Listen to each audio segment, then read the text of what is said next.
आज की क्लास में हम बात करेंगे भारत की स्टैटिक जीके के बारे में। इस क्लास में मैंने कम से कम 30 से ज़्यादा क्वेश्चन ऐड किए, लेकिन आपको इसमें मैं 100 से ज़्यादा क्वेश्चन कवर करवाऊंगा, ठीक है। क्योंकि क्लास का नाम है जीके का पोस्टमार्टम। आज हम हर एक क्वेश्चन का पोस्टमार्टम करेंगे और जो 4 ऑप्शन होंगे चारों को डिटेल से जानेंगे। सबका पोस्टमार्टम होगा आज, ठीक है। तो इस क्लास का नाम है पोस्टमार्टम और इसका पहला ऑपरेशन है, ठीक है। चलिए शुरू करते हैं पहले क्वेश्चन के साथ में। पहले क्वेश्चन में पूछा गया है कि भारत के पहले गवर्नर जनरल कौन थे, ठीक है। 4 ऑप्शन दिए गए, चारों के बारे में ही बात कर लेते हैं, ठीक है। पहला ऑप्शन है क्लाइव। क्लाइव के बारे में बात करें तो क्लाइव थे बंगाल के पहले गवर्नर। कहाँ के गवर्नर थे? बंगाल के पहले गवर्नर कौन थे? क्लाइव, ठीक है। आपसे एग्जाम में पूछा जाता है कि जो बंगाल के पहले गवर्नर थे वो कौन थे, तो वो थे क्लाइव।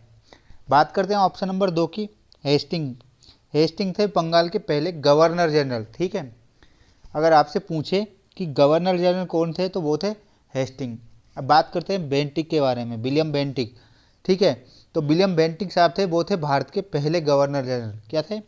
अगर भारत का आपसे पहला गवर्नर जनरल पूछ ले जाए तो वो था बेंटिक, ठीक है। बात करते हैं कैनिंग की, ठीक है। कैनिंग थे भारत के पहले वायसराय। अगर एग्जामिनर आपसे पूछ ले कि भारत के पहले वायसराय कौन थे तो वो थे कैनिंग, ठीक है। 4 ऑप्शन थे, चारों का हमने कर लिया पोस्टमार्टम, ठीक है। अब यहाँ पर बात करते हैं कि भारत के जितने भी गवर्नर जनरल थे उनके शासनकाल में क्या क्या हुआ था और कौन कौन थे, ठीक है। उसके बारे में बात करते हैं। तो सबसे पहले बात करते हैं क्लाइव की। क्लाइव के टाइम पे क्या क्या हुआ था? जो प्लासी का युद्ध था 1757 में, प्लासी का युद्ध, ठीक है, ये हुआ था क्लाइव के टाइम पे। अच्छा, बात करते हैं कि कॉर्नवालिस, ठीक है, कॉर्नवालिस के बारे में बात करते हैं। तो उनके टाइम पे क्या हुआ था? उनके टाइम पे हुआ था सिविल सेवा की शुरुआत, ठीक है। सिविल सेवा के जनक किसको बोला जाता है? वो बोला जाता है कॉर्नवालिस को। अच्छा, इसके अलावा और क्या हुआ था इनके टाइम पे? तो जो स्थायी बंदोबस्त प्रणाली थी, ठीक है, जो स्थायी बंदोबस्त प्रणाली थी वो इन्होंने लागू की थी, क्लाइव ने, ठीक है। और बात कर लेते हैं अगले जो हमारे जनरल साहब है, वो है वेलेजली। कौन? वेलेजली। वेलेजली के बारे में बात करते हैं तो जो सहायक संधि है उनका जनक माना जाता है। क्या? सहायक संधि। आपसे अगर एग्जाम में पूछ ले कि सहायक संधि किसने स्टार्ट की थी तो वो थे वेलेजली, ठीक है।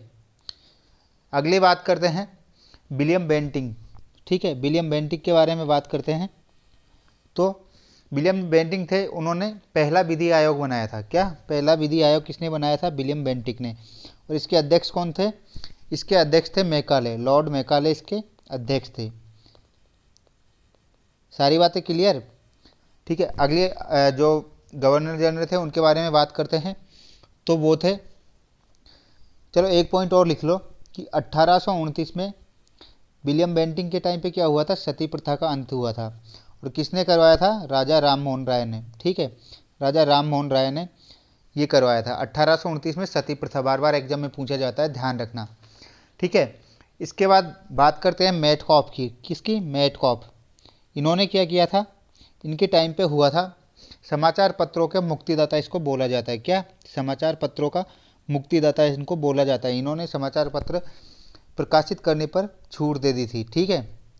तो समाचार पत्रों का जो मुक्तिदाता है वो किसे बोला जाता है? मेटकॉफ को, ठीक है। चलो बात कर लेते हैं डलहौजी के बारे में। क्या? डलहौजी। डलहौजी के बारे में बात करते हैं। तो इनके शासनकाल में पहली रेल सेवा, क्या? पहली रेल सेवा 1853 में कहाँ से कहाँ तक चली थी? वो चली थी मुंबई टू ठाणे, ठीक है। मुंबई टू ठाणे 1853 में पहली रेल सेवा डलहौजी के टाइम पे चली थी। अच्छा, और बात करते हैं इनके टाइम पे और क्या हुआ था, ठीक है। जो व्यपगत का सिद्धांत था, जो व्यपगत का सिद्धांत था वो भी इन्हीं के शासनकाल में हुआ था, ठीक है। जो हड़प नीति अपनाई थी वो भी इन्हीं के शासनकाल में हुई थी, ठीक है। इसके अलावा और क्या हुआ था? शिक्षा का मेग्ना कार्टा, ठीक है। शिक्षा का मेग्ना कार्टा अगर आपसे एग्जाम में पूछ लिया जाए तो वो डलहौजी के टाइम। क्या? डलहौजी के टाइम। अगला क्वेश्चन बनता है वुड डिस्पैच। क्या? वुड डिस्पैच किसके शासनकाल में हुआ था? ये भी हुआ था डलहौजी के, क्या? डलहौजी के टाइम पे ये हुआ था। अच्छा, बात कर लेते हैं इसकी डेट क्या थी। तो इसकी डेट थी 1854 में, ठीक है, 1854 में वुड डिस्पैच। अच्छा, जो डाक टिकट थे वो कब चालू हुए थे? डाक टिकट वो हुए थे 1854 में, और उस टाइम पे किसका शासन था? 1854, ठीक है। और किसका शासन था? डलहौजी, ठीक है, डलहौजी का शासन था। बात करते हैं अगले गवर्नर की, तो वो थे कैनिंग। क्या? कैनिंग। कैनिंग के टाइम पे क्या हुआ था? 1857 की क्रांति के टाइम पे कौन थे? कैनिंग, ठीक है। ध्यान रखना, एग्जाम में पूछ लिया जाता है कि 1857 की क्रांति के टाइम पे भारत के जनरल कौन थे, गवर्नर जनरल, तो वो थे कैनिंग साहब, ठीक है। और ये कौन थे? भारत के प्रथम वायसराय, हमने डिस्कस कर लिया था, भारत के प्रथम वायसराय थे कैनिंग। अच्छा, अगली बात करते हैं मेयो, लॉर्ड मेयो, ठीक है, लॉर्ड मेयो। इनके शासनकाल में पहली जनगणना हुई थी भारत में। अगर आपसे पूछा जाए कि भारत में पहली जनगणना कब हुई थी, तो लॉर्ड मेयो के शासनकाल में हुई थी। और डेट क्या है? डेट है 1972 में, 1972 में, माफ़ करना, 1872, क्या 1872 में पहली जनगणना हुई थी, ठीक है। और इनकी हत्या कर दी गई थी, ठीक है। कहाँ पर? अंडमान निकोबार में इनकी हत्या कर दी गई थी। इनको बोला गया था कि जब हम खुद भारतीय हमको गिन नहीं सकते तो तुम कौन होते हो गिनने वाले। इनकी हत्या कर दी गई थी, ठीक है। इसके बाद बात करते हैं लिटन की। क्या? लिटन की। लिटन के टाइम पे क्या क्या हुआ था? तो लिटन के टाइम पे जो बर्नाकूलर प्रेस एक्ट था, ठीक है, बर्नाकूलर प्रेस एक्ट, वो इन्हीं के टाइम पे आया था। जो शस्त्र अधिनियम था कि कोई भी भारतीय हथियार नहीं रख सकता, वो भी इन्हीं के टाइम पे आया था। क्या? लिटन के टाइम पे। अच्छा, इसके अलावा इनको एक नाम से जाना जाता है, क्या? Oven Meridian. क्या? ओवन मेरेडियन में, इस नाम से इनको साहित्य के क्षेत्र में जाना जाता था। किसको? लिटन को, ठीक है। बात कर लेते हैं अगले गवर्नर की, ठीक है, वो थे रिपन। क्या? रिपन। अगले गवर्नर थे रिपन। इनके शासनकाल में क्या क्या हुआ था? जो पहली दशकीय जनगणना, क्या? पहली दशकीय जनगणना, वो इन्हीं के शासनकाल में हुई थी 1882 में, ठीक है। अगर एग्जाम में आपसे पूछ लिया जाए कि भारत में पहली जनगणना, तो लॉर्ड मेयो के टाइम पे, क्या? लॉर्ड मेयो के टाइम पे 1872 में, ठीक है। और आपसे पूछ ली जाए कि पहली दशकीय, तो 1881 में, ठीक है, ध्यान रखना। इसके बाद बात करते हैं और क्या क्या हुआ था इनके शासनकाल में। तो इनके शासनकाल में हुआ था रिपन, ठीक है, दशकीय जनगणना हो गई इनके शासनकाल में, ठीक है। ये स्थानीय स्वशासन के जनक भी थे। क्या? जो स्थानीय स्वशासन था उसके जनक थे, ठीक है। इसके अलावा और क्या है? और इनके शासनकाल में और क्या हुआ था? हंटर आयोग। क्या? हंटर आयोग।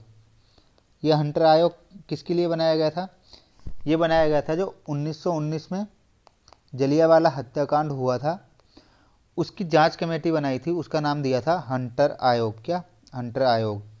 अच्छा, इसके अलावा और क्या हुआ था? जो इल्बर्ट विल विवाद था, क्या? इल्बर्ट विल विवाद था, वो भी इन्हीं के शासनकाल में हुआ था। मैंने बोला था दोस्तों, ये ऑपरेशन की क्लास है, ठीक है। यहाँ सारे क्वेश्चन का ऑपरेशन होगा और इसी तरह पढ़ाया जाएगा। अगर आपको समझ आए वीडियो, आपको लगे कि हाँ कुछ अच्छा है, तो ही आप सब्सक्राइब करना, अदरवाइज आप सब्सक्राइब मत करना। बात करते हैं कर्जन की, ठीक है, लॉर्ड कर्जन। इनके टाइम पे क्या हुआ था? इनके टाइम पे हुआ था बंगाल का विभाजन 1905 में। क्या? बंगाल का विभाजन। बहुत बार एग्जाम में पूछा जाता है बंगाल के विभाजन के टाइम पे कौन थे, तो वो थे लॉर्ड कर्जन, ठीक है। अच्छा, बात करते हैं होर्डिंग की। क्या? बात करते हैं होर्डिंग की। तो होर्डिंग के टाइम पे क्या हुआ था? तो होर्डिंग के टाइम पे हुआ था जो 1911 में बंगाल विभाजन था, उसे रद्द कर दिया गया। क्या? जो बंगाल का विभाजन था उसे रद्द कर दिया गया था, ठीक है। इसके अलावा दिल्ली को राजधानी बनाया गया था। क्या? दिल्ली को राजधानी कब बनाया गया था? वो बनाया गया था 1911 में, मतलब उसकी घोषणा कर दी थी, 1912 में वो शिफ्ट हो गई थी, ठीक है। अच्छा, इसके अलावा बात करते हैं अगले कौन थे, तो वो अगले थे चेम्सफोर्ड। क्या? चेम्सफोर्ड। चेम्सफोर्ड, इनके शासनकाल में क्या क्या हुआ था? जो होम रूल लीग था उसकी स्थापना इसी के शासनकाल में हुई थी। ठीक है। इसके अलावा 1917 में, क्या 1917 में एनी बिसेंट और बाल गंगाधर तिलक, क्या बाल गंगाधर तिलक और एनी बिसेंट 1917 में होम रूल लीग। ठीक है। इसके अलावा क्या हुआ था? Rowlatt Act. क्या? Rowlatt Act 1919। इसके अलावा जलियांवाला बाग हत्याकांड। क्या? 1919, 13 अप्रैल 1919। ठीक है। इसके अलावा और क्या हुआ था? असहयोग आंदोलन। क्या? 1920, 1920 असहयोग आंदोलन। ठीक है। इसके अलावा 1919 में खिलाफत आंदोलन। क्या? खिलाफत आंदोलन अली बंधुओं के द्वारा चलाया गया था। ठीक है। अच्छा, बात कर लेते हैं चेम्सफोर्ड के बाद में कौन साहब आते हैं? इरविन साहब। क्या? इरविन साहब इनके बाद में आते हैं। इनके शासनकाल में क्या क्या हुआ था? जो साइमन कमीशन, क्या साइमन कमीशन था, वो इन्हीं के शासनकाल में आया था। नेहरू रिपोर्ट भी इन्हीं के शासनकाल में आई थी। और जो गोलमेज सम्मेलन हुए थे, क्या गोलमेज सम्मेलन, वो भी इन्हीं के शासनकाल में हुए थे। किनके में? इरविन। क्या? Lord Irwin. ठीक है। बात कर लेते हैं अगले जनरल, वो थे लिनलिथगो। क्या? लिनलिथगो। तो जो भारत छोड़ो आंदोलन हुआ था, क्या 1942 को भारत छोड़ो आंदोलन, वो इन्हीं के शासनकाल में हुआ था। ठीक है। तो ये थे जो महत्वपूर्ण एग्जाम के लिए क्वेश्चन बन रहे थे, वो उनसे रिलेटेड जितने भी जनरल थे मैंने आपको डिस्कस कर दिया, वायसराय और गवर्नर जनरल। ठीक है। तो इसीलिए मैंने बोला कि आज की क्लास कुछ स्पेशल होने वाली है, क्योंकि आज की क्लास में हम हर एक क्वेश्चन का इसी तरह से ना ऑपरेशन करने वाले हैं। क्या? तो चलते हैं अपने अगले क्वेश्चन की तरफ। दोस्तों, अगर क्लास पसंद आ रही हो तो प्लीज़ चैनल को सब्सक्राइब कर देना और अपने फ्रेंड्स के साथ इस क्लास को शेयर कर देना, क्योंकि आज हम करेंगे ऑपरेशन और पहला ये इसका भाग है। ठीक है। इसमें मैं कम से कम 10 से 12 भाग लेके आऊँगा और आपको 1000 से 1500 क्वेश्चन जो भी स्टैटिक जीके के बन रहे हैं वो सारे यहाँ पर क्लियर कराऊंगा और इसी तरीके से हर एक ऑप्शन का यहाँ पर ऑपरेशन होगा। ठीक है। तो अगले क्वेश्चन में हमसे पूछा गया है कि अलाई दरवाज़ा किस शासक ने बनवाया था। ठीक है। अलाई दरवाज़ा जो दिल्ली में है वो कौन से शासक ने बनवाया था, ये क्वेश्चन में पूछा गया है।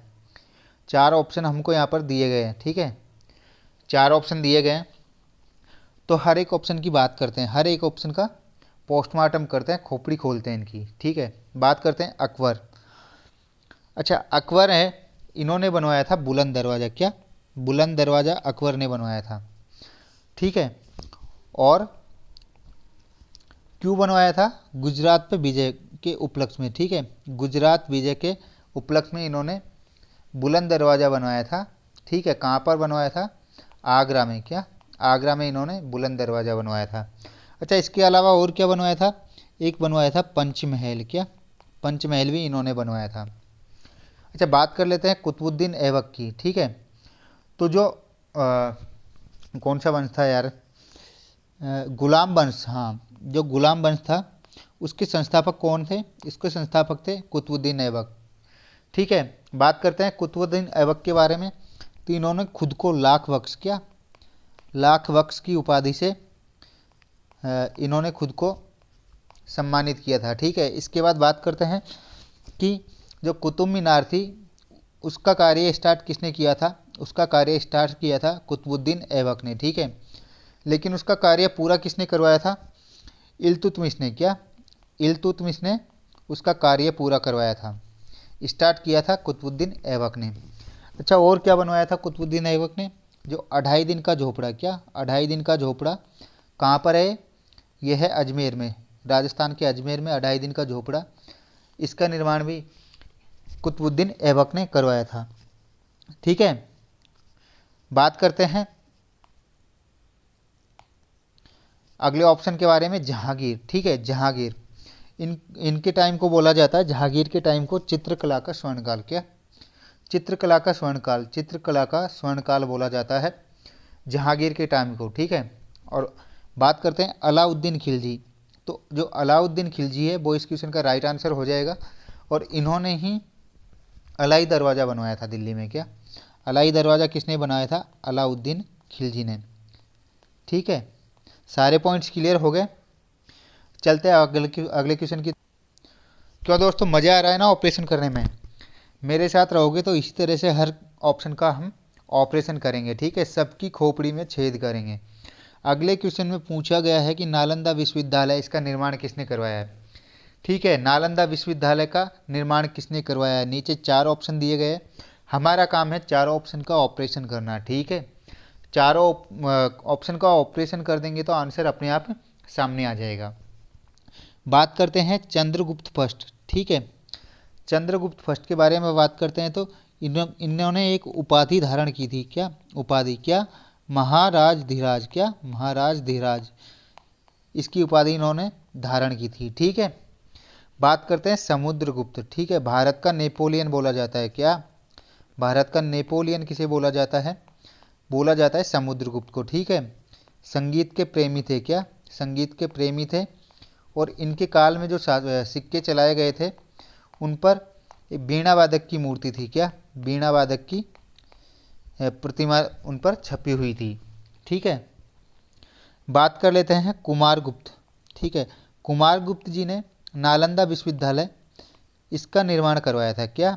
तो इस क्वेश्चन का आंसर हमको मिल गया ऑप्शन नंबर 3। नालंदा विश्वविद्यालय किसने बनवाया था? ये बनवाया था कुमारगुप्त ने। ठीक है, कुमारगुप्त ने बनवाया था। बात करते हैं श्रीगुप्त। तो अगर आपसे एग्जामिनर पूछ ले कि जो गुप्त वंश थे उसके संस्थापक कौन थे, तो वो थे श्रीगुप्त। कौन? श्रीगुप्त। ठीक है, 4 ऑप्शन थे, चारों का हमने ऑपरेशन किया, हमको आंसर मिल गया। दोस्तों, अगर आपको क्लास पसंद आ रही है तो सब्सक्राइब कर देना और लाइक भी कर देना। ठीक है, चंद्रगुप्त के बारे में हमने बात कर ली। महाराजा धीराज की उपाधि इन्होंने धारण की थी।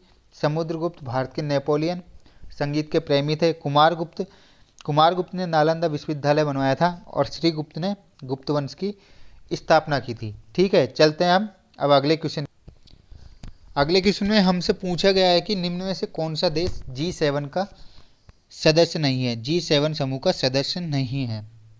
ठीक है, तो बात कर लेते हैं G7 समूह के बारे में। तो इसके सदस्य देश वो कौन कौन से हैं? जर्मनी है। ठीक है, जर्मनी है, यूके है, ब्रुनई है, इटली है, इसके अलावा कनाडा। क्या? कनाडा। ठीक है, इसके अलावा है फ्रांस। क्या? फ्रांस। ठीक है,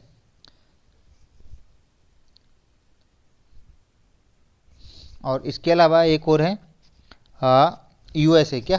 यूएसए। यूएसए। तो भारत इसका सदस्य नहीं है। ठीक है, अगर आपसे पूछ लिया जाए कि जो 2020 है इसकी समिट कहाँ हुई थी, तो वो हुई थी यूके में, है ना। और उसकी थीम क्या थी? Build back better. क्या? Build back better. अगर आपसे पूछ लिया जाए कि 2021 की समिट थी वो कहाँ पे हुई थी, तो वो हुई थी ब्रुनई। क्या? ब्रुनई में। ठीक है, इस क्वेश्चन में इतना ही ध्यान रखना है, भारत G7 का सदस्य नहीं है। चलो बात कर लेते हैं कि एक और संगठन है। क्या? आसियान। आसियान। पिछली बार एनटीपीसी में पूछा गया था कि आसियान में कितने देश सदस्य हैं। ठीक है, तो वो है 10 देश। 10 देश इसके सदस्य हैं। और वो 10 देश है कौन कौन से, वो उसके बारे में बाद में डिस्कस करेंगे। पहले जान लेते हैं कि आसियान की स्थापना कब हुई थी। क्या? ये बना कब था? तो 1967 में ये बना था। बात कर लेते हैं आसियान के हेडक्वार्टर की। तो जकार्ता में इसका क्या है? हेडक्वार्टर। जकार्ता में इसका हेडक्वार्टर है। 10 देश इसके सदस्य हैं। और वो 10 देश कौन कौन से हैं? वो है म्यांमार। क्या? म्यांमार, मलेशिया, ठीक है, सिंगापुर, इसके अलावा इंडोनेशिया, ठीक है, और एक हो गया वियतनाम, ठीक है, इसके अलावा कंबोडिया, और जो थाईलैंड है, एक है लाकोस, ठीक है, फिलीपींस और ब्रुनई। कौन कौन से देश हैं?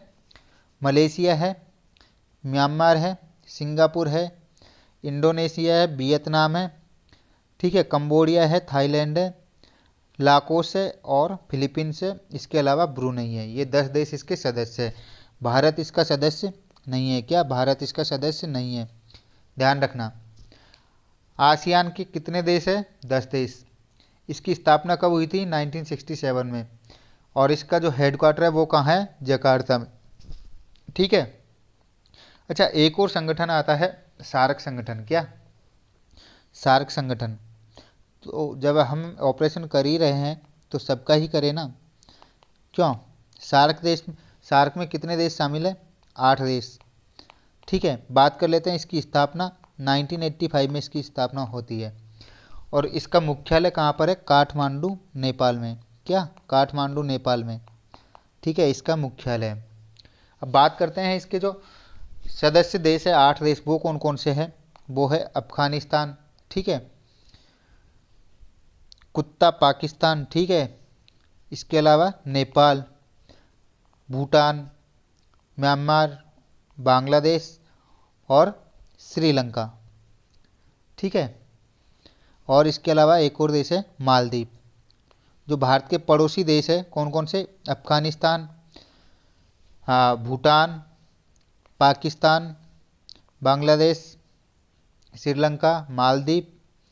ठीक है, ये इसके सदस्य है। बात कर लेते हैं इसके सबसे जो नवीनतम सदस्य है वो कौन सा है। तो नवीनतम सदस्य की बात कर ले तो अफगानिस्तान जो है वो इस संगठन का सबसे नवीनतम देश है। ठीक है। सार्क के बारे में हमने बात कर ली है और आसियान के बारे में हमने बात कर ली है। दोनों का ही भारत सदस्य नहीं है, ध्यान रखना। अच्छा, एक क्वेश्चन और पूछा जाता है। क्या? एक क्वेश्चन और पूछा जाता है। जो संघाई संगठन है, ठीक है, संघाई संगठन है, उसका मुख्यालय कहाँ? क्या? संघाई संगठन है, उसका मुख्यालय कहाँ पर है? ठीक है। तो इसका आप मुझे कमेंट करके बताइएगा कि जो संघाई संगठन है उसका मुख्यालय कहाँ पर है। ठीक है। चलते हैं अगले क्वेश्चन की तरफ। अगले क्वेश्चन में पूछा गया है आपसे कि जो प्रस्तावना में संशोधन हुआ था, ठीक है, वो किस संविधान संशोधन के तहत किया गया था? ठीक है, कौन से संविधान संशोधन में प्रस्तावना में संशोधन किया गया था? क्या बोलती पब्लिक? कर दे इसका भी पोस्टमार्टम। चलो करते हैं स्टार्ट। यहाँ पर 4 ऑप्शन दिए गए, पहले इन चारों के बारे में डिस्कस कर लें। पहला संविधान संशोधन कब हुआ था? ये हुआ था 1951 में। ठीक है। इसमें क्या हुआ था?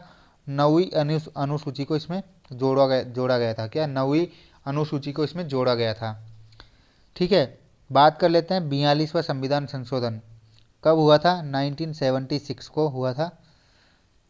ठीक है। और इसी में प्रस्तावना पर संशोधन किया गया था। क्या? इसी पर प्रस्तावना में संशोधन किया गया था। अच्छा, इस 42वें संविधान संशोधन को एक और बोला जाता है क्या?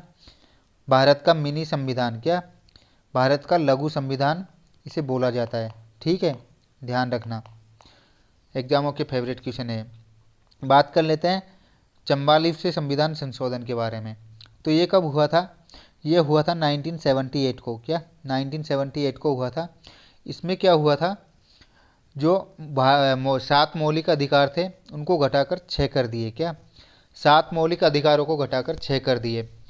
जो संपत्ति का अधिकार था, संपत्ति का मौलिक अधिकार, उसे मौलिक अधिकारों की सूची में से निकालकर कहाँ पर लगा दिया?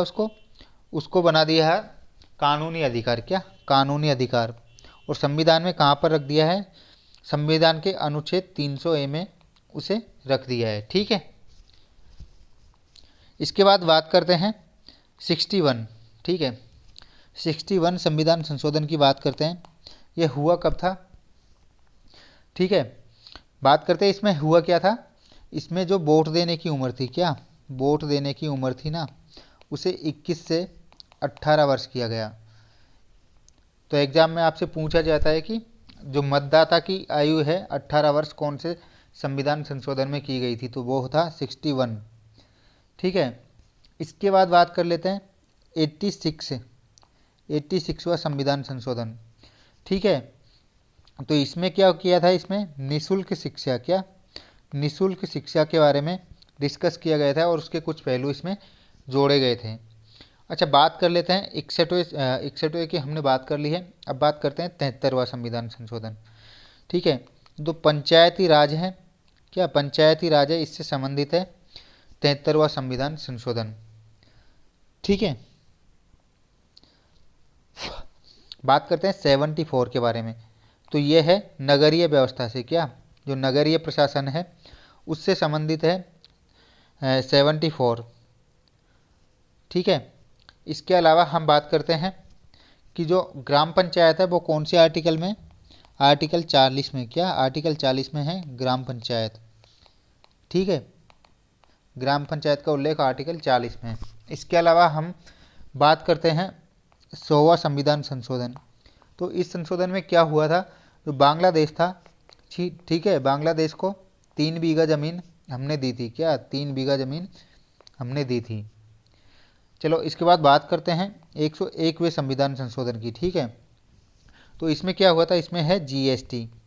ठीक है, जीएसटी लागू कब से हुई थी, 1 जुलाई 2017 से। अच्छा, लागू करने वाला पहला राज्य कौन सा था, कौन सा था, असम। ठीक है, असम पहला राज्य था जीएसटी लागू करने वाला। जो भी इम्पोर्टेंट संविधान संशोधन थे उसका हमने यहाँ पर डिस्कस कर लिया है। ठीक है, पोस्टमार्टम कर दिया है। अगर एग्जामिनर पूछेगा तो इन्हीं में से पूछेगा, इनसे बाहर नहीं पूछेगा। तो इसीलिए जो जितने भी इम्पोर्टेंट बन रहे थे सबका हमने पोस्टमार्टम कर दिया है। ठीक है, बारी आती है अगले क्वेश्चन के पोस्टमार्टम की और ऑपरेशन की। तो अगले क्वेश्चन पे चलते हैं। अगले क्वेश्चन में पूछा है कि ब्लू सिंड्रोम किसकी अधिकता से होता है। ब्लू सिंड्रोम एक रोग है जो किसकी अधिकता से होता है। तो जो ब्लू सिंड्रोम रोग है वो होता है नाइट्रेट की अधिकता से, क्या नाइट्रेट की अधिकता से ब्लू सिंड्रोम रोग होता है। 4 ऑप्शन दिए हैं। ठीक है, हम चारों का ही डिटेल से डिस्कस करेंगे। कैडमियम दिया गया है। पहली बात तो ये किसकी, इससे कौन सा रोग होता है, एक रोग है इटाई, क्या इटाई एक रोग है, वो होता है कैडमियम से। ठीक है, बात कर लेते हैं मरकरी। तो मरकरी से होता है मिनीमाता, क्या मिनीमाता। ठीक है, इसके अलावा नाइट्रेट, तो नाइट्रेट की अधिकता से कौन सा होता है, ब्लू बेबी सिंड्रोम, क्या ब्लू बेबी सिंड्रोम, ये नाइट्रेट की अधिकता से होता है। ठीक है, बात करते हैं कैडमियम की। तो जो कैडमियम है उसका उपयोग होता है कहाँ पर होता है, परमाणु रिएक्टर होते हैं जो, ठीक है, परमाणु रिएक्टर होते हैं वहाँ पर इसका उपयोग होता है। किसके लिए होता है, इसका नियंत्रक छड़ के रूप में, क्या नियंत्रक छड़ के रूप में। इसके अलावा एक और है, उसका होता है क्या है, बोरॉन का भी और कैडमियम का, दोनों का नियंत्रक छड़ के रूप में परमाणु जो भट्टी होती है वहाँ पर इनका उपयोग किया जाता है। अच्छा, बात करते हैं मरकरी की बात करते हैं, पारा। तो आपसे एक क्वेश्चन पूछ लिया जाता है कि वह कौन सी धातु है जो कमरे के तापमान पर द्रव अवस्था में पाई जाती है। तो वो है पारा, क्या कमरे के तापमान पर ये द्रव अवस्था में मिलती है। अच्छा, ये धातु की बात हुई। अगर आपसे कर ले अधातु कि कौन सी अधातु है जो कमरे के तापमान पर द्रव अवस्था में पाई जाती है, तो वो धातु है ब्रोमीन। ठीक है, ब्रोमीन ध्यान रखना। अगर आपसे पूछ लिया जाए कि धातु, ठीक है, धातु के बारे में आपसे अगर पूछ लिया जाए तो वो होती है पारा, क्या पारा। अगर आपसे पूछ लिया जाए अधातु के बारे में, क्या तो अधातु होती है ब्रोमीन। ठीक है। अच्छा, परमाणु भट्टी की बात चली, परमाणु रिएक्टर की, तो उसमें जो ईंधन होता है, ठीक है, ईंधन उसके रूप में किसे काम में लिया जाता है, यूरेनियम 235 को। ठीक है, और उसमें मंदक के रूप में क्या काम में लिया जाता है, मंदक के रूप में वो होता है भारी जल, ठीक है, D2O और ग्रेफाइट, क्या ग्रेफाइट। और नियंत्रण छड़ के रूप में वो होती है कैडमियम की छड़ और बोरोन की छड़, क्या बोरोन की छड़। ठीक है, सारे पॉइंट हमने डिस्कस कर लिए, अच्छे से इसका पोस्टमार्टम कर दिया है। अब चलते हैं, बारी है अगले क्वेश्चन की जिसका हम पोस्टमार्टम करने वाले हैं। ठीक है, तो चलते हैं अपने अगले क्वेश्चन। अगले क्वेश्चन में पूछा गया है कि जो बर्मी कल्चर है इसका संबंध किससे है। ठीक है, बर्मी कल्चर का संबंध किससे है। तो बर्मी कल्चर का संबंध 4 ऑप्शन दिए गए हैं, हम चारों को ही पोस्टमार्टम करेंगे। आज तो क्लास ही पोस्टमार्टम किया, तो चारों का अच्छे से ऑपरेशन करके पोस्टमार्टम करेंगे, ठीक है। तो पहले बात कर लेते हैं अंगूर की खेती। अंगूर की खेती, इसको क्या बोला जाता है? इसको बोला जाता है क्या? BT culture. बीटी कल्चर, अंगूर की खेती को बीटी कल्चर। बात कर लेते हैं रेशम कीट पालन। क्या? रेशम कीट पालन, इसको बोलते हैं सेरीकल्चर। क्या? सेरीकल्चर। अच्छा, अगला है केंचुआ। तो जो केंचुआ है उसको बोला जाता है बर्मी। क्या? बर्मी कल्चर, ठीक है। इसके बारे में बात करते हैं मधुमक्खी पालन, तो इसको बोला जाता है एपी कल्चर। क्या? AP culture. हमने पोस्टमार्टम किया, खोपड़ी खोली क्वेश्चन की और हमें आंसर मिल गया। तो इस क्वेश्चन का आंसर क्या हो गया? केंचुआ। अच्छा, केंचुए को क्या बोला जाता है? किसान मित्र। क्या? किसान का मित्र बोला जाता है केंचुए को, ठीक है। अच्छा, इसके बाद एक क्वेश्चन अगर मैं आपसे पूछ लूँ कि जो मत्स्य पालन है, क्या मत्स्य पालन है, उसे क्या बोला जाता है? तो उसे बोला जाता है पीसी कल्चर। क्या? PC culture. अच्छा, एक और होता है बागवानी। क्या? बागवानी, इसे क्या बोलते हैं? हॉर्टिकल्चर। क्या? हॉर्टिकल्चर, ठीक है। जितने भी कल्चर थे उनका सबका ऑपरेशन किया है हमने इस क्लास में। सबकी खोपड़ी को हमने खोला है, ठीक है। हर एक पुर्जे को खोला है और हमें आंसर मिल गया इसका केंचुआ, ऑप्शन नंबर 3। अब चलते हैं सीधा अपने अगले क्वेश्चन की तरफ, ठीक है। अगले क्वेश्चन में पूछा गया है कि पेंटागोनिया का मरुस्थल कौन से देश में स्थित है? ठीक है, पेंटागोनिया का जो मरुस्थल है कौन से देश में स्थित है? नीचे 4 देश दिए हैं, हम चारों की खोपड़ी खोलते हैं। क्या? चारों का ही ऑपरेशन करते हैं। जब क्लास ऑपरेशन किए तो ऑपरेशन क्यों ना किया जाए चारों का। बात करते हैं चीन। अच्छा, चीन में कौन सा है जी? चीन में है टकला मकान। क्या? टकला मकान।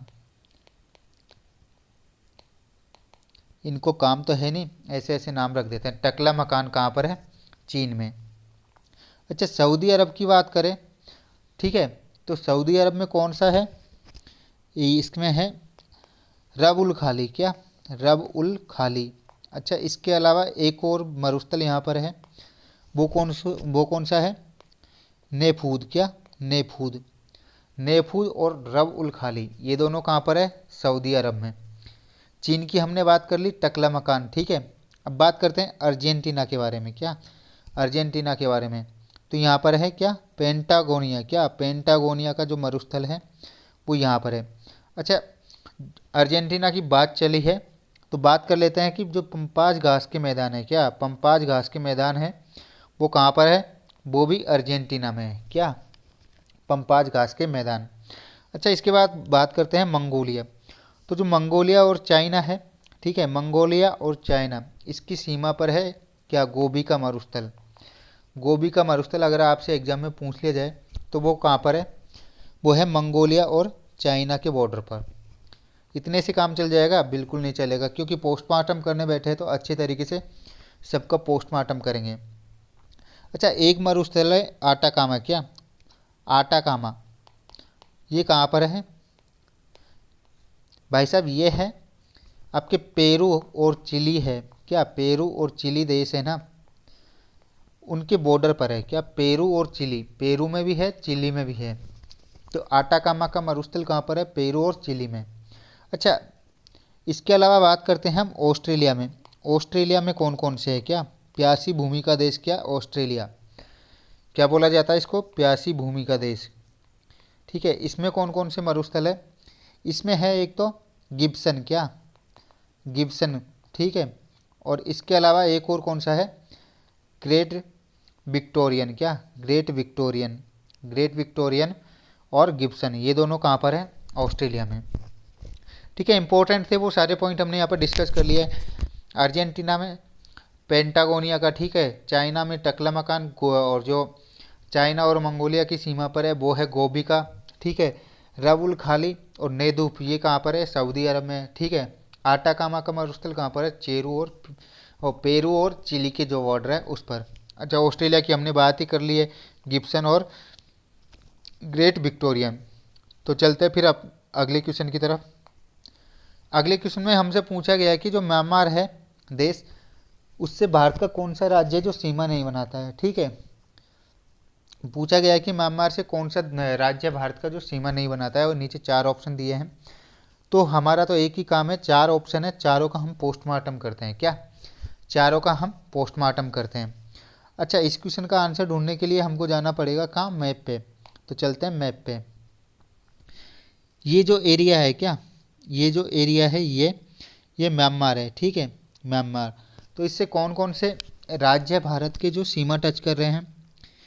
एक कर रहा है मिजोरम। क्या? जो मिजोरम है उसकी सीमा यहाँ पर टच हो रही है। अगला देखिए मणिपुर, मणिपुर टच हो रहा है। एक हो रहा है नागालैंड। क्या? नागालैंड भी इससे टच हो रहा है। अच्छा, इसके अलावा है अरुणाचल प्रदेश। ठीक है, वो भी म्यांमार के साथ सीमा बना रहा है। एक है यहाँ त्रिपुरा। ठीक है, त्रिपुरा भी इसके साथ सीमा बना रहा है। क्या? त्रिपुरा भी इसके साथ सीमा बना रहा है। ठीक है, कौन कौन सा हो गया? मणिपुर हो गया, मिजोरम हो गया, नागालैंड हो गया, अरुणाचल प्रदेश हो गया और त्रिपुरा हो गया। तो ऑप्शन में चलते हैं सीधा। तो ऑप्शन में अरुणाचल प्रदेश है, मणिपुर है, नागालैंड है, असम। असम ये सीमा नहीं बनाता। अच्छा, असम के बारे में बात कर लेते हैं। ये भाई साहब क्या म्यांमार से तो बनाते नहीं है, और बांग्लादेश से 2 बार बनाते हैं। क्या? 2 बार बांग्लादेश से बनाते हैं। आपको दिखा देता हूँ मैं मैप में। एक बार ये सीमा बनाते हैं बांग्लादेश से यहाँ पर। ठीक है, और एक बार बनाते हैं यहाँ पर। तो बांग्लादेश से ये 2 बार सीमा बनाते हैं। क्या? असम।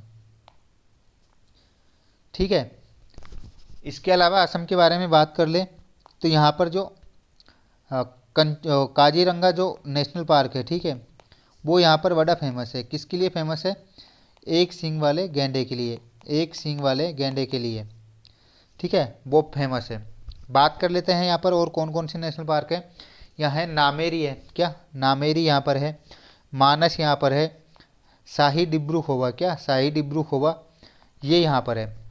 ठीक है, इसके अलावा बात करते हैं असम की राजधानी। तो असम की राजधानी क्या है? दिसपुर। ठीक है, सारे पॉइंट क्लियर। अब बात कर लेते हैं आप अरुणाचल प्रदेश के बारे में। क्या? अरुणाचल प्रदेश के बारे में बात कर लेते हैं। यहाँ पर कौन सा है? यहाँ पर है नामदफा। नामदफा जो राष्ट्रीय पार्क है कहाँ पर है? अरुणाचल प्रदेश में। अच्छा, यहाँ पर 2 फेमस दर्रे हैं। क्या? एक तेजू दर्रा और एक है बॉमडिला। क्या? बॉमडिला और तेजू दर्रा, ये दोनों यहाँ पर स्थित है। अच्छा, अरुणाचल प्रदेश के बारे में बात कर लेते हैं। तो यहाँ की राजधानी क्या है? यहाँ की राजधानी है ईटानगर। क्या? ईटानगर। अरुणाचल प्रदेश की राजधानी ईटानगर। अब चलते हैं सीधा मणिपुर पे। क्या? मणिपुर पे चलते हैं। तो मणिपुर में एक बहुत ही फेमस जो नेशनल पार्क है वो है, क्या है? काबुल लामजाओ। क्या? काबुल लामजाओ। ठीक है, इसके अलावा क्या है यहाँ पर? लोकटक झील। लोकटक झील के किनारे पर ही ये काबुल लामजाओ। काबुल लामजाओ इतना फेमस क्यों है? क्योंकि भारत का एकमात्र तैरता, क्या? भारत का एकमात्र तैरता हुआ नेशनल पार्क कौन सा है? काबुल लामजाओ। दोस्तों, अगर क्लास पसंद आ रही है तो सब्सक्राइब कर देना, लाइक कर देना। ठीक है, हर एक क्वेश्चन का इसी तरह से हम पोस्टमार्टम करने वाले हैं इस सीरीज़ में। इस सीरीज़ के जितने भी क्लास यहाँ पर अपलोड होगी सब में इसी तरीके से हम हर एक क्वेश्चन की खोपड़ी खोलेंगे। ठीक है, और उसका हर तरीके से ऑपरेशन करेंगे, उसकी सारी बीमारी हम दूर करेंगे। ठीक है, मणिपुर की राजधानी की बात कर ले तो इम्फाल। क्या? इम्फाल। इम्फाल इसकी राजधानी है। चौथा ऑप्शन है हमारे पास नागालैंड। क्या? नागालैंड की राजधानी क्या है? कोहिमा। नागालैंड की राजधानी क्या है? कोहिमा। ठीक है, तो जो भी इम्पोर्टेंट पॉइंट थे वो हमने डिस्कस कर लिया। अच्छा, एक पॉइंट और बच गया है कि जो मणिपुर है उसमें पहला खेल विश्वविद्यालय, क्या? पहला खेल विश्वविद्यालय आपसे पूछ लिया जाए तो वो कहाँ पर? वो था मणिपुर में। ठीक है, अब चलते हैं अगले क्वेश्चन की तरफ। अगले क्वेश्चन में हमसे पूछा गया कि अन्नदाता दिवस है। क्या? अन्नदाता दिवस है वो कब मनाया जाता है? ठीक है, नीचे 4 डेट दी हुई है, चारों कोई सा न कोई सा दिन है। तो हम चारों के बारे में ही डिस्कस कर लेते हैं। पहले ऑप्शन में दिया गया है 23 दिसंबर। ठीक है, 23 दिसंबर को होती है चौधरी चरण सिंह जी की क्या? जयंती। चौधरी चरण सिंह, क्या इनकी जयंती होती है 23 दिसंबर को।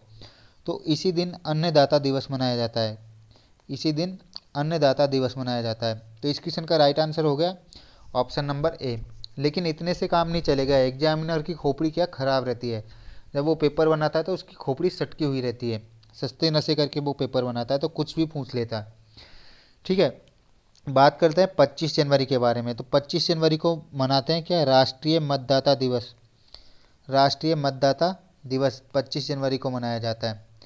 ठीक है, अच्छा पहली बार कब मनाया गया था, पहली बार मनाया गया था 2011 से, 2011 से इसकी स्टार्ट की थी मतदाता दिवस मनाने की। ठीक है, इसके अलावा बात कर लेते हैं 23 जनवरी की। 23 जनवरी को क्या मनाते हैं, 23 जनवरी को पहले तो ये याद करो कि 23 जनवरी को है क्या। तो 23 जनवरी के दिन है जो अपने सुभाष चंद्र बोस जी है उनकी जयंती, क्या सुभाष चंद्र बोस की जयंती।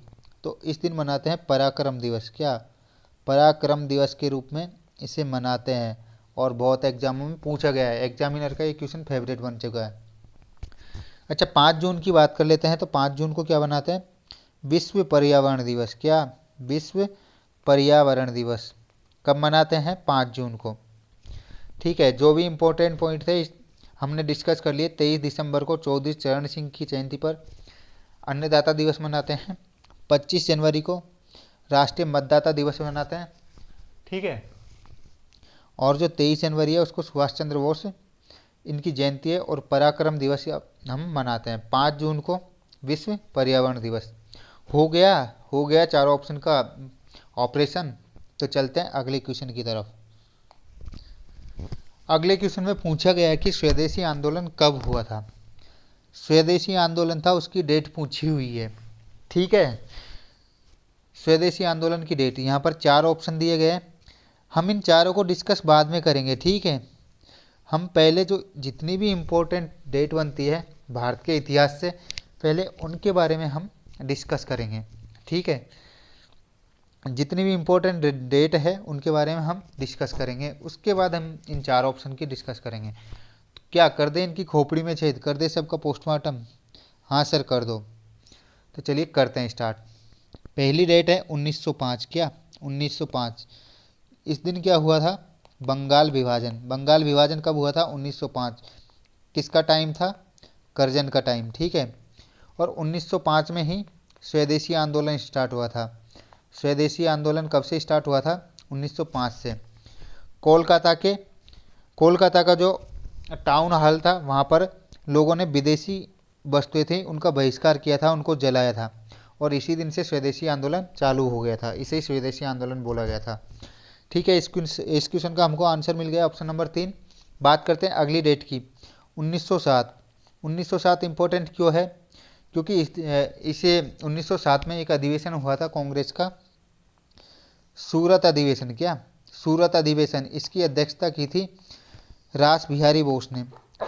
ठीक है, और इस अधिवेशन में हुआ क्या था, कांग्रेस दो भागों में विभाजित हो गई थी, गर्म दल और नरम दल में। ठीक है, अगली डेट के बारे में बात कर लेते हैं। तो वो है 1909। 1909 में क्या हुआ था, मार्ले मिंटो सुधार। मार्ले मिंटो सुधार क्या बिगाड़ हुआ था। ठीक है, तो इसमें क्या हुआ था, इसमें जो मुस्लिम थे, मुस्लिम समुदाय था, उसके लिए अलग से निर्वाचन व्यवस्था इन्होंने लागू कर दी थी। 1909 के जो मार्लो मिंटो सुधार थे उनमें जो पृथक निर्वाचन व्यवस्था थी मुस्लिमों के लिए, वो स्टार्ट कर दी थी। अच्छा, इसके बाद बात करते हैं हम 1911 की। 1911 की बात करते हैं तो जो बंगाल का विभाजन था वो रद्द हुआ था और जो राजधानी थी भारत की उसे दिल्ली बनाया गया था। क्या दिल्ली बनाया गया था, पहले कलकत्ता थी, कलकत्ता से दिल्ली ट्रांसफ़र किया गया था। बात करते हैं अगले जो इम्पोर्टेंट ईयर है, डेट है उसके बारे में। तो वो है 1916। क्या 1916। 1916 में क्या हुआ था, लखनऊ अधिवेशन कांग्रेस का, और इसकी अध्यक्षता की थी जो मजमूदार थे। ठीक है, मजमूदार थे, उन्होंने इसकी अध्यक्षता की थी। इस अधिवेशन में क्या हुआ था, कांग्रेस का जो विभाजन हुआ था 1907 में सूरत अधिवेशन में, वो फिर से एक हो गई, कांग्रेस एक हो गई फिर से।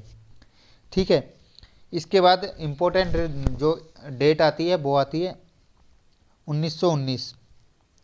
1919 में दो घटना हुई थी क्या। एक तो जलियांवाला बाग हत्याकांड है, वो 1919 में हुआ था, ठीक है। और एक हुआ था जो खिलाफत आंदोलन है, अली बंधुओं ने चलाया था 1919 में, ठीक है। इसके अलावा जो रोलट एक्ट था, ना दलील ना अपील, सीधा जेल में डालने का रोलट एक्ट, वो भी कब आया था, 1919 को। इसके बाद बात करते हैं 1920 की। 1920 की बात करते हैं तो असहयोग आंदोलन 1920 में, ठीक है। इसके बाद और इम्पोर्टेंट डेट क्या आती है, 1922। क्या चोरी जो हत्याकांड था वो 1922 में हुआ था, और इसी की वजह से असहयोग आंदोलन को गांधी जी ने वापस ले लिया था। यहाँ पर असहयोग आंदोलन बंद हो गया था। इसके बाद इम्पोर्टेंट डेट आती है 1923, ठीक है। स्वराज पार्टी का गठन। क्या स्वराज पार्टी का गठन किस किसने, चित्तरंजन दास और मोतीलाल नेहरू, इन दोनों ने स्वराज पार्टी का गठन किया था। इसके बाद आती है 1925। 1925 को क्या हुआ था, काकोरी जो ट्रेन डकैती थी वो कब हुई थी, 1925 को, अगस्त 1925 को। इसके अलावा 1925 में एक और इम्पोर्टेंट फैक्ट था, वो था जो कानपुर अधिवेशन था उसकी अध्यक्षता की थी किसने, सरोजिनी नायडू ने। तो एग्जाम में बार बार पूछा जाता है कि भारत की पहली महिला कौन है जिन्होंने कांग्रेस की अध्यक्षता की थी, तो वो थी सरोजिनी नायडू, ठीक है।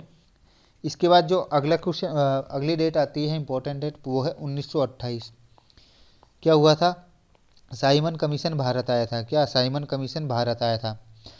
और इसके अलावा नेहरू रिपोर्ट, क्या नेहरू रिपोर्ट, इसके लिए और साइमन कमीशन के लिए 1928, ठीक है। बात कर लेते हैं 1929। 1929 में क्या हुआ था, इसमें हुआ था लाहौर अधिवेशन। क्या लाहौर, कांग्रेस का लाहौर अधिवेशन हुआ था, उसमें पूर्ण स्वराज की मांग की थी, पूर्ण स्वराज की मांग की थी। और इसकी अध्यक्षता किसने की थी, इसकी अध्यक्षता की थी पंडित जवाहरलाल नेहरू ने, ठीक है। इसके बाद डेट आती है 6 मार्च 1930, ठीक है, 6 मार्च 1930। तो दांडी यात्रा की शुरुआत, जो दांडी यात्रा इसकी शुरुआत हुई थी 6 मार्च 1930 से, और कब तक चली थी, माफ़ करना 12 मार्च है, ये 12 मार्च से स्टार्ट हुई थी और 6 अप्रैल 1930 तक ये चली थी दांडी यात्रा। अच्छा, इसी के साथ दांडी यात्रा के साथ ही एक आंदोलन स्टार्ट हो गया था, सविनय अवज्ञा आंदोलन। क्या सविनय अवज्ञा आंदोलन, ठीक है, एग्जाम में पूछ लिया जाता है कब स्टार्ट हुआ था ये, 1930 में। अच्छा, इसके बाद अगली डेट आती है 1931, कराची अधिवेशन। क्या कराची जो अधिवेशन था वो हुआ था, ठीक है। और इसकी अध्यक्षता किसने की थी, सरदार वल्लभ भाई पटेल ने। क्या सरदार वल्लभ भाई पटेल ने इसकी अध्यक्षता की थी। इसके बाद अगली इंपॉर्टेंट जो डेट है वो कौन सी है, 1932। कौन सी, 1932। ये इंपॉर्टेंट क्यों है, क्योंकि पूना पैक्ट हुआ था, ठीक है। पूना पैक्ट कहाँ हुआ था, पुणे की यरबदा जेल में, पुणे की जो यरबदा जेल है उसमें ये पूना पैक्ट हुआ था। और किस किस के बीच हुआ था ये हुआ था महात्मा गांधी और भीमराव अंबेडकर के बीच, ठीक है। इसके बाद जो, एक मिनट, मार्कर ढंग से काम नहीं कर रहा, ठीक है। इसके बाद जो अगली डेट है वो आती है 23 मार्च 1931। क्या 23 मार्च 1931, इस दिन क्या हुआ था, इस दिन हुआ था भाई साहब, जो वो थे अपने राजगुरु और भगत सिंह, ठीक है, और सुखदेव, इनको फांसी दे दी गई थी। राजगुरु, सुखदेव और भगत सिंह को फांसी दे दी गई थी 23 मार्च 1931 को। अच्छा, इसके बाद 1932 पूना पैक्ट हो ही गया। फिर 1942 में आता है क्रिप्स मिशन। क्या क्रिप्स मिशन, 1942 में क्रिप्स मिशन आता है। और इसके बाद 1942 में ही क्या होता है, 1942 में होता है, 1942 में असहयोग आंदोलन स्टार्ट होता है, ठीक है। ये थी कुछ इम्पोर्टेंट डेट जो मैंने आपके साथ डिस्कस की है। खोपड़ी में छेद कर दिया है क्वेश्चन के। अब चलते हैं अगले क्वेश्चन की तरफ। ठीक है, अगले क्वेश्चन में पूछा गया है कि जो स्थायी बंदोबस्त प्रणाली है उसकी शुरुआत किसने की थी। हम इसके बारे में पहले डिस्कस कर चुके हैं, स्थायी बंदोबस्त प्रणाली के बारे में। ठीक है, तो इसकी शुरुआत किसने की थी? इसकी शुरुआत की थी कॉर्नवालिस ने। क्या कॉर्नवालिस ने इसकी शुरुआत की थी?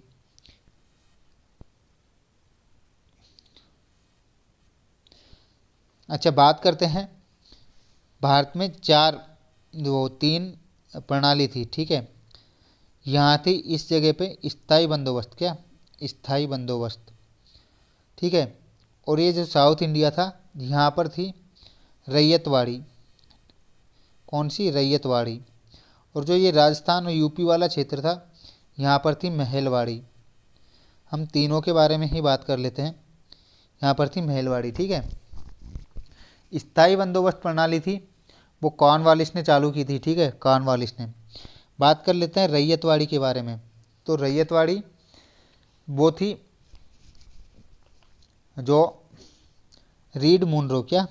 रीड और मुनरो, इन्होंने क्या चालू की थी? रैयतवाड़ी। बात करते हैं महलवाड़ी के बारे में। तो हॉल्ट मैकेंजी थे, इन्होंने महलवाड़ी स्टार्ट की थी। ठीक है, तो चलते हैं हमारे, ये थी आज की क्लास। ठीक है, ये लास्ट क्वेश्चन था। अब आप लोगों से रिक्वेस्ट है, अगर आपको वीडियो पसंद आई हो, क्लास पसंद आई हो, तो आप लोग सब्सक्राइब करिएगा और अपने फ्रेंड्स के साथ शेयर करना। ठीक है, अपने फ्रेंड के साथ इसे शेयर कर देना। और आपने अभी तक सब्सक्राइब नहीं किया तो सब्सक्राइब कर देना। पसंद आई हो तो लाइक कर देना। ठीक है, ये सीरीज 10 से 12 क्लास की होगी, जहाँ मैं आपको कम से कम 1000 से 1500 क्वेश्चन कवर करवाने वाला हूँ। क्या? 1000 से 1500, जिसमें सभी होंगे। पॉलिटी भी होगी। ठीक है, ज्योग्राफी होगी, साइंस होगी। ठीक है, और हिस्ट्री होगी। और इसके अलावा जो क्वेश्चन बनते हैं पर्यावरण से वो होंगे। कंप्यूटर भी इसमें होगा। तो आप लोगों से रिक्वेस्ट है, अगर आपने अभी तक चैनल को सब्सक्राइब नहीं किया तो प्लीज़ चैनल को सब्सक्राइब कर देना, लाइक कर देना। ठीक है, मिलते हैं कल की क्लास में। आज के लिए बाय बाय।